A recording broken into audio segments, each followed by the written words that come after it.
নমস্কার, আমি অমিত দাস। বিএলও অ্যাপের উপর নতুন একটি টিউটোরিয়াল ভিডিওতে আপনাদের সবাইকে আমি স্বাগত জানাচ্ছি। রেসপেক্টেড বুথ লেভেল অফিসারগণ, এই ভিডিওতে দুটি জিনিস আমি আপনাদের দেখিয়ে দেওয়ার চেষ্টা করব। দুটি জিনিসই কিন্তু আপনাদের জন্য গুরুত্বপূর্ণ। প্রথমে আপনাদের দেখিয়ে দেব আপনারা পোলিং স্টেশন বা বুথ কেন্দ্রের লাইভ জিপিএস লোকেশন বা জিপিএস কোঅর্ডিনেটস কিভাবে অনলাইনে বিএলও অ্যাপের মাধ্যমে আপনারা আপডেট করতে পারবেন। আর তারপরে আমি আপনাদের দেখিয়ে দেওয়ার চেষ্টা করব আপনারা পোলিং স্টেশন বা বুথ কেন্দ্রের অ্যাসিওর্ড মিনিমাম ফ্যাসিলিটি, সংক্ষেপে এএমএফ, সেই এএমএফ এর সাথে সম্পর্কিত তথ্যগুলো কিভাবে বিএলও অ্যাপ ব্যবহার করে অনলাইনে আপডেট করে দিতে পারবেন। তো এই ভিডিও আপনাদের সবার জন্য গুরুত্বপূর্ণ একটি ভিডিও হতে যাচ্ছে। আশা করছি শেষ পর্যন্ত এই ভিডিওটির সঙ্গে থাকবেন। আসুন ভিডিওটি আমরা আরম্ভ করি। বিএলও অ্যাপটি প্লে স্টোরে উপলব্ধ আছে। অ্যাপটি প্লে স্টোর থেকে ডাউনলোড করে নিতে হবে। এর জন্য মোবাইলে প্লে স্টোর খুলে নিতে হবে এবং সার্চ অপশনে গিয়ে লিখতে হবে বিএলও অ্যাপ। লিখে সার্চ দিলে অ্যাপটি চলে আসবে।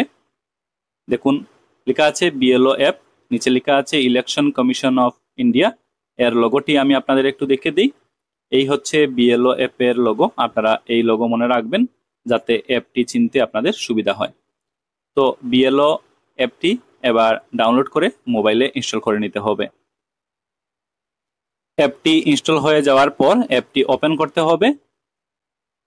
বিএলও অ্যাপটি ওপেন হয়ে গেল। অ্যাপটি ওপেন হয়ে যাওয়ার পর কিছু পারমিশন চাইবে, এগুলো দিয়ে দিতে হবে। তো বিএলও অ্যাপটি খুলে যাওয়ার পর এরকম একটি পেজ ওপেন হবে। দেখুন লেখা আছে লগ ইন, তার নিচের বক্সে দেখুন লেখা আছে রেজিস্টার্ড মোবাইল নাম্বার। তো এই বক্সে বিএলও এর রেজিস্টার্ড মোবাইল নাম্বারটি বসিয়ে দিতে হবে। নিচে দেখুন লেখা আছে রিকোয়েস্ট ওটিপি। এবার এই অপশনে ক্লিক করে দিতে হবে। সাথে সাথে দেওয়া রেজিস্টার্ড মোবাইল নাম্বারে একটি ওটিপি চলে যাবে এবং পরবর্তীতে এই পেজটি খুলবে। রেজিস্টার্ড মোবাইল নাম্বার থেকে ওটিপিটি কপি করে নিতে হবে এবং নিচে দেখুন ছোট ছোট বক্স দেখতে পাচ্ছেন, এই বক্সগুলোতে ওটিপি বসিয়ে দিতে হবে। তারপর নিচে চলে আসতে হবে, এখানে লেখা আছে ভেরিফাই ওটিপি। এবার ভেরিফাই ওটিপি এই অপশনে ক্লিক করে দিতে হবে। সাথে সাথে ওটিপি ভেরিফাই হয়ে যাবে এবং এই পেজটি খুলবে। দেখুন লেখা আছে select part number. Part number select করতে হবে। এখানে ড্রপ ডাউন মেনু রয়েছে, এটাতে ক্লিক করলে উক্ত বিএলও কে অর্থাৎ কনসার্ন বিএলও কে অ্যাসাইন করা পার্ট নাম্বার এখানে অটোমেটিক্যালি চলে আসবে। এটা সিলেক্ট করে নিতে হবে। নিচে দেখুন লেখা আছে সাবমিট। এবার সাবমিট অপশনে ক্লিক করে দিতে হবে। তারপর এই পেজটি খুলবে। এখানে ল্যাঙ্গুয়েজ সিলেক্ট করার জন্য বলা হচ্ছে, ল্যাঙ্গুয়েজ সিলেক্ট করে নিতে হবে এবং সাবমিট অপশনে ক্লিক করে দিতে হবে। তারপর এই পেজটি খুলবে। এখানে ডিভাইস কম্প্যাটিবিলিটি রিপোর্ট রয়েছে। নিচে দেখুন সাবমিট অপশন রয়েছে, এটাতে ক্লিক করে দিতে হবে। সাথে সাথে লগ ইন হয়ে গেল এবং বিএলও অ্যাপের ড্যাশবোর্ডটি খুলে গেল। দর্শকগণ আপনারা স্ক্রিনে লক্ষ্য করুন। স্ক্রিনে আপনারা বিএলও অ্যাপের ড্যাশবোর্ডটি দেখতে পাচ্ছেন। আপনারা লক্ষ্য করুন ড্যাশবোর্ডে অনেকগুলো আইকন রয়েছে। দর্শকগণ এবারে আমি আপনাদের দেখিয়ে দেওয়ার চেষ্টা করব সংশ্লিষ্ট বিএলও কনসার্ন পোলিং স্টেশন বা সংশ্লিষ্ট বুথ কেন্দ্রের জিপিএস লোকেশন, বুথ কেন্দ্রের ফটো কিভাবে প্রয়োজনে অনলাইনে আপডেট করে দিতে পারবেন। তার সাথে সংশ্লিষ্ট বুথ কেন্দ্রের এএমএফ অর্থাৎ অ্যাসিওর্ড মিনিমাম ফ্যাসিলিটিজের সাথে সম্পর্কিত তথ্যগুলো প্রয়োজনে কিভাবে অনলাইনে আপডেট করা যাবে। তো এই কাজগুলো করার জন্য নিচের এই যে আইকন সেকশনে লক্ষ্য করতে হবে, প্রথম আইকনটি লক্ষ্য করুন, লেখা আছে ফ্যাসিলিটিস, এটাতে ক্লিক করতে হবে। তারপর এই পেজটি খুলবে। উপরের অংশে প্রথম পয়েন্টে দেখুন লেখা আছে polling station name and address. এখানে কনসার্ন বিএলও কে অ্যাসাইন করা পোলিং স্টেশনের নাম এবং অ্যাড্রেস রয়েছে, দেখা যাবে। পরের দুটি পয়েন্ট খুব বেশি গুরুত্বপূর্ণ। প্রথম পয়েন্টটি হচ্ছে জিপিএস কোঅর্ডিনেটস আর পরের পয়েন্ট হচ্ছে পোলিং স্টেশন ফটোস। তো প্রয়োজনে জিপিএস কোঅর্ডিনেটস এবং পোলিং স্টেশনের ফটো আপডেট করে দেওয়া যাবে। তবে এক্ষেত্রে মনে রাখতে হবে এই তথ্যগুলো আপডেট করার সময় সংশ্লিষ্ট বিএলও কে সংশ্লিষ্ট বুথ কেন্দ্রে সরজমিনে উপস্থিত থেকে লাইভ কোঅর্ডিনেটস এবং লাইভ পোলিং স্টেশনের ফটো আপলোড করে আপডেট করে দিতে হবে। এই কাজগুলো করার সময় সংশ্লিষ্ট বিএলওকে সংশ্লিষ্ট পোলিং স্টেশনের মধ্যে উপস্থিত হয়ে তথ্যগুলো আপডেশনের কাজ করতে হবে। এই জিনিসটি অবশ্যই মনে রাখবেন।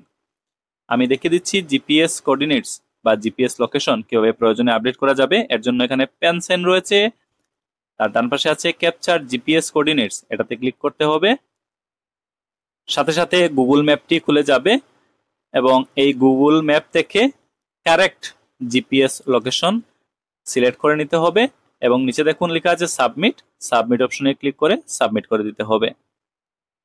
তো জিপিএস কোঅর্ডিনেটস বা জিপিএস লোকেশন কিভাবে আপডেট করা যায় আমি আপনাদের দেখিয়ে দিলাম। পরবর্তীতে দেখুন লেখা আছে পোলিং স্টেশন ফটোস। তো পোলিং স্টেশনের ফটো আপলোড করার জন্য আপডেট করার জন্য এখানে দেখুন আপলোড একটি অপশন দিয়ে দেওয়া হয়েছে, এটাতে ক্লিক করে দিতে হবে। তারপর ক্যামেরা ওপেন হয়ে যাবে, পোলিং স্টেশনের লাইভ ফটো এবার ক্লিক করে নিতে হবে এবং আপলোড করে দিতে হবে। তো জিপিএস লোকেশন আপডেট এবং পোলিং স্টেশনের ফটো কিভাবে আপডেট করা যায় আমি আপনাদের বলে দিলাম। এবারে আমি আপনাদের বলে দিচ্ছি সংশ্লিষ্ট ভোট কেন্দ্রের এএমএফ এর সাথে সম্পর্কিত তথ্যগুলো কিভাবে আপডেট করে দেওয়া যাবে প্রয়োজনে। এই কাজগুলো করার জন্য এই পেজের নিচের অংশে চলে আসতে হবে। এখানে দেখবেন অনেকগুলো পয়েন্ট আছে আর পয়েন্টগুলো দেখবেন আগে থেকেই কিন্তু তথ্য দিয়ে ফিল আপ করা আছে। এক্ষেত্রে সংশ্লিষ্ট বিএলও কে অনলাইনে দেওয়া বা অনলাইনে থাকা তথ্যগুলো প্র্যাকটিক্যাল যে ভোট কেন্দ্র তার সাথে মিলিয়ে নিতে হবে এবং প্রয়োজনে এগুলো আপডেট করে দিতে হবে। কি কি পয়েন্ট আছে এবং কিভাবে প্রয়োজনে আপডেট করা যাবে আমি বলে দিই। শুরুতে আছে প্রভিশন ফর র্যাম, এখানে দেখুন দেওয়া আছে অ্যাভেলেবল, অ্যাভেলেবল থাকলে এভাবে রেখে দিতে হবে আর নট অ্যাভেলেবল যদি থাকে দেখা যায় প্র্যাকটিক্যালি নেই তাহলে নট অ্যাভেলেবল এই বক্সে ক্লিক করতে হবে। তারপর আছে প্রভিশন ফর ড্রিঙ্কিং ওয়াটার, এখানে দেখুন অ্যাভেলেবল আছে, সিলেক্ট করা আছে, যদি অ্যাভেলেবল থাকে এভাবে রেখে দিতে হবে আর নট অ্যাভেলেবল হলে এভাবে সিলেক্ট করে দিতে হবে। একইভাবে এখানে পরবর্তীতে আছে অ্যাডুকুয়েট ফার্নিচার, অ্যাভেলেবল হলে অ্যাভেলেবল, নট অ্যাভেলেবল হলে নট অ্যাভেলেবল। প্রপার লাইটেনিং, যদি অ্যাভেলেবল থাকে এভাবে রেখে দিতে হবে, নট অ্যাভেলেবল হলে নট অ্যাভেলেবল এটাতে ক্লিক করতে হবে। তারপরের পয়েন্টটি মনে রাখতে হবে, লেখা আছে হেল্প ডেস্ক, এটা নিয়ে কনফিউশন অনেকেরই হতে পারে।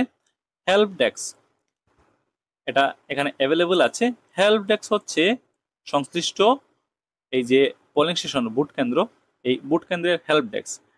এখানে সংশ্লিষ্ট ভোট কেন্দ্রের হেল্প ডেস্ক হচ্ছেন কনসার্ন বিএলও, অতএব এটা অবশ্যই অ্যাভেলেবল এভাবে রেখে দিতে হবে। প্রপার সাইনেজ আছে কিনা, থাকলে অ্যাভেলেবল, না থাকলে নট অ্যাভেলেবল। টয়লেট থাকলে অ্যাভেলেবল, না থাকলে not available. PS with permanent ramp থাকলে অ্যাভেলেবল, না থাকলে নট অ্যাভেলেবল। এভাবে আমি প্রতিটি পয়েন্ট পড়ছি না, অনেক লম্বা হয়ে যাবে, প্রতিটি পয়েন্ট আপনাদের পড়তে হবে এবং যে তথ্যগুলো অনলাইনে আছে তার সাথে প্র্যাকটিক্যালি মিলিয়ে নিতে হবে এবং প্রয়োজনে আপডেট করে দিতে হবে।